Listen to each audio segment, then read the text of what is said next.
Welcome to another video by Reddit-Tainment.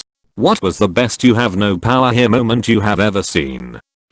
I worked in management at a theater for a while. If the concession counter was slammed and I was able, I'd leave my post and help them sling popcorn. One night while helping out, a particularly belligerent man started cussing out a 16-year-old girl on a cash register for being too slow, even suggesting she quit, since she clearly couldn't handle pushing buttons or scooping popcorn. It was pretty disgusting, and I felt so bad for the girl. I stepped in and told the guy that our employees have the right to refuse service to customers who harass them as part of our anti-harassment/discrimination policy, empathized that the lines were longer than usual, and suggested he should apologize and move on.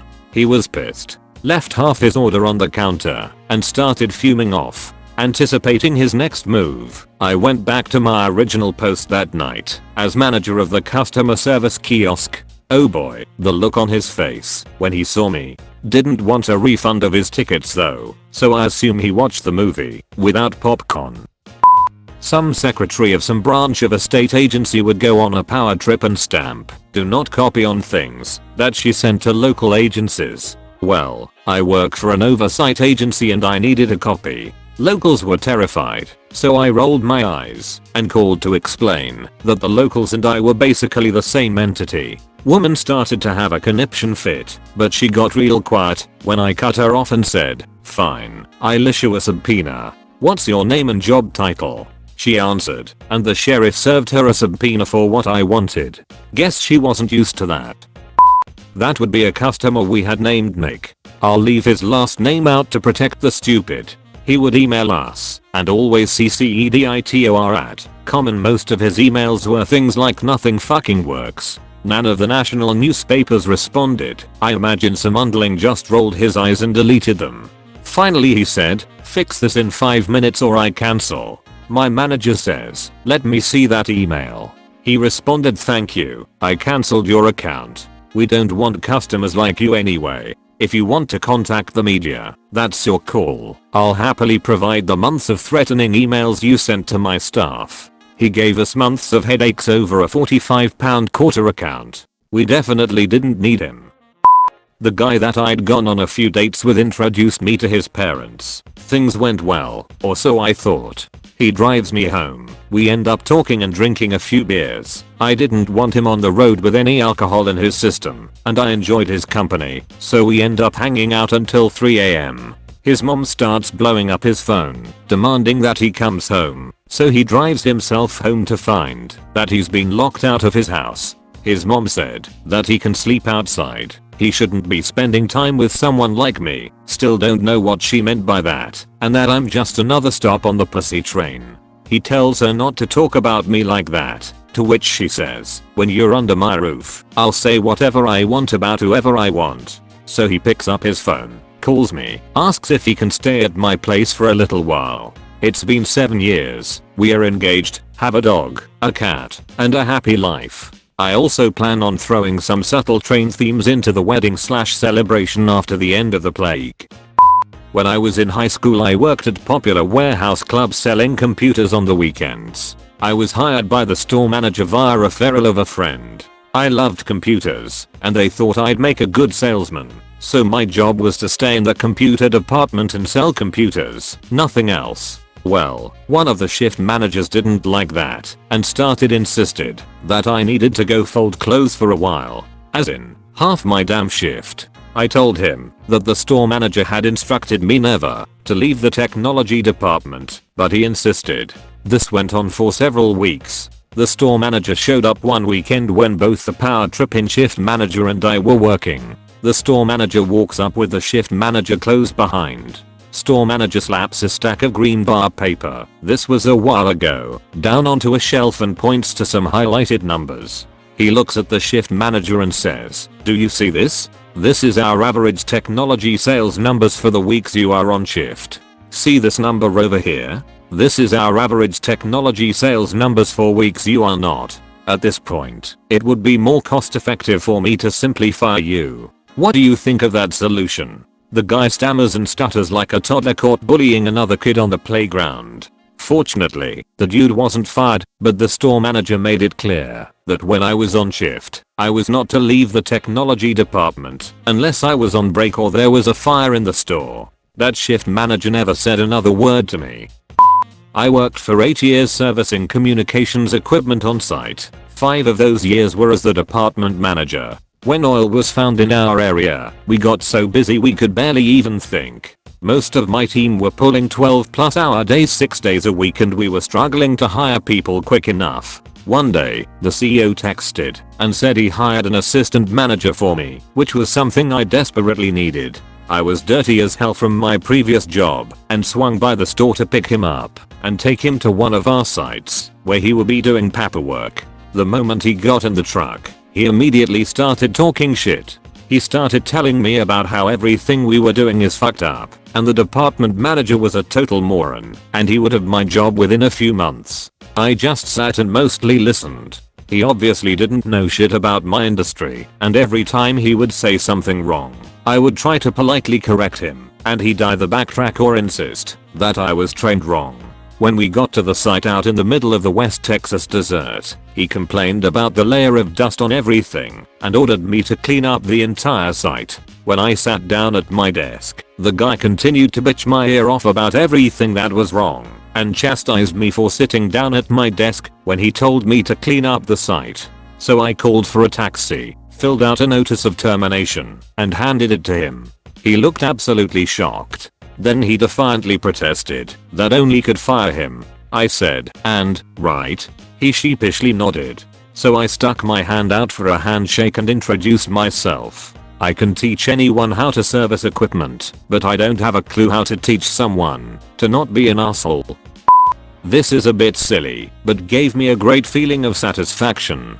Due to the bad economy and poor money management, my parents have moved into the spare room of the house my husband and I bought a year ago. Things are mostly smooth, though I'm not the closest to them for several reasons I won't go into here. The other evening I was out gardening, because it's hot during the day and we have the luck of having a street light right next to our front yard, keeping it pretty well illuminated even after sundown. I mostly gardened at night, and I thought I had gotten the hose twisted, as it kept getting stuck. This went on for a bit, when I realized that it wasn't stuck, but being pulled. I looked into the dim area just past the illumination of the street light, and spied my father, crouched over and tugging the hose. Well, I did the only reasonable thing to do, and I sprayed him. He yelled and ran inside with me chasing. Once he got inside he made a face and goes, "You can't get me now. I'm inside."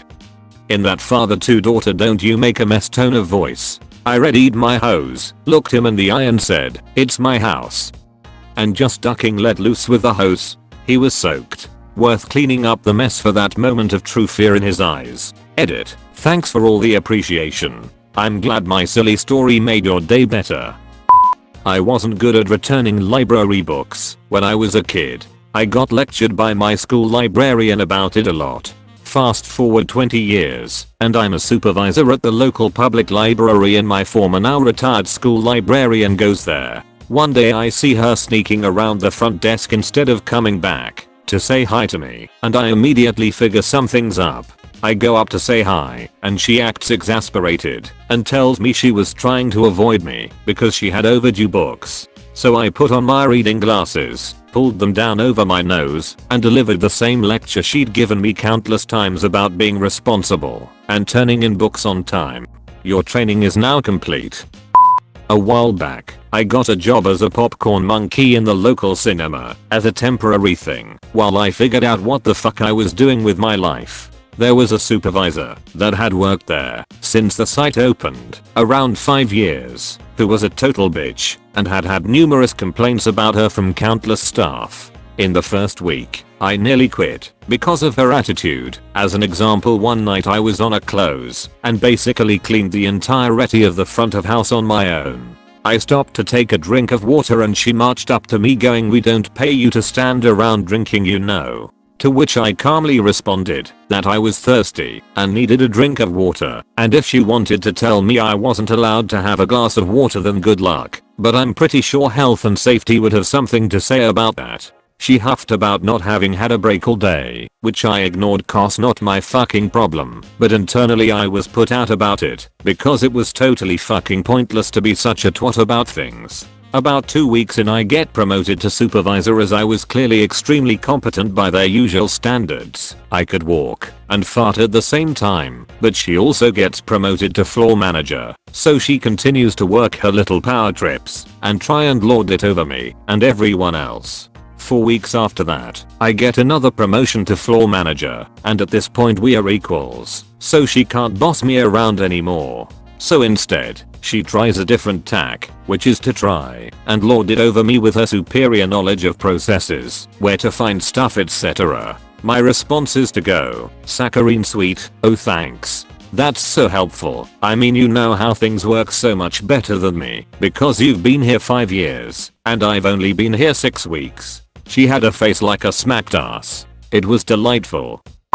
I was waiting for a friend to finish work. She worked at a restaurant so fancy they had someone vetting guests at a podium outside. The place was glitzy and the folks were glam, so the great and good would descend in droves. Those with a reservation were sent in. Prospective walk-ins had to queue. A car sweeps up. The driver jumps out and holds the door open to unleash a hat and dress. The woman accompanying said finery, a C-list actress from a regional daytime TV show, looked through everyone present and moved to enter.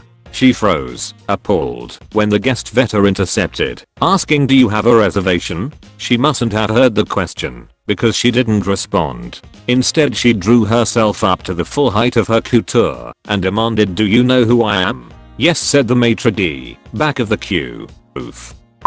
I started working for a welding company as an engineering manager. We were selling an extremely complex weldment pressure tank that goes under the shitter for 4.9k. Out costs were 9.3k. The owner took the bid to get in with this big company. The owner legit said, "We'll make it up in volume." We weren't. Anyway, the buyer for the larger company was a huge bitch and would regularly yell on phone calls. We sent them a letter that we would honor the last 5 tanks on the current PO at the same price. I didn't even want to do that, but after that they were going up to 10k per. She drove down with her boss the next day and demanded an explanation and threatened to pull the business. I replied that we were losing 5k per tank and couldn't do it anymore. She demanded evidence, which I already had pulled up, and simply turned on the projector. I said, "As you can see, we cannot continue to make this part at such a huge loss, and I don't think anyone can make it for the original price, so if you have to pull the business, we understand." Her boss tripped over himself, cutting her off, and said they weren't pulling out and actually thanked us for honoring the current PO. I didn't have many run-ins with her after that. I used to be a flight attendant. Passengers would get super shitty with us if there was even a tiny delay or issue and accuse us of causing delays so that we could get paid more. Most dumb-ass passengers don't realize that the flight crew don't get paid until the main cabin door is closed. That's what starts our time clock for getting paid. Oftentimes passengers had no problem berating a tiny young soft-spoken flight attendant, but what they don't realize is that the pilots don't put up with that shit. Almost all the pilots I worked for at the regional airline were awesome. They backed up their flight attendants unwaveringly. It was hilarious to see the look on the Pax's face when the captain came out, if on the ground, and told the Pax to GTFO. Like, what do people expect? That you can just treat cabin crew like trash and no one's going to get upset? A lot of pilots and flight attendants date or are married, or are at the very least good friends. So of course they are not going to stand for mistreatment of cabin crew. There are certainly exceptions to this, as I have flown with one captain who just didn't give a shit, and I was all on my own. The majority were wonderful, many were ex-military and absolutely had everyone's back when a PAX issue arose. I once had a PAX complain about me personally because the coffee pots were broken. Happened all the damn time on those shitty planes. It didn't amount to anything, but I was just astounded by her complaint. I was kind about it and apologetic, but for her to still complain about me was baffling. Flight attendants often take the brunt of PAX abuse, and for very little pay. I got out of it after a few years, because it was just too frustrating. The treatment was awful, and the hours were terrible. Thanks for watching Reddit-Tainment. Stay tuned and subscribe for more. We release a new video every week with the best comments on Reddit.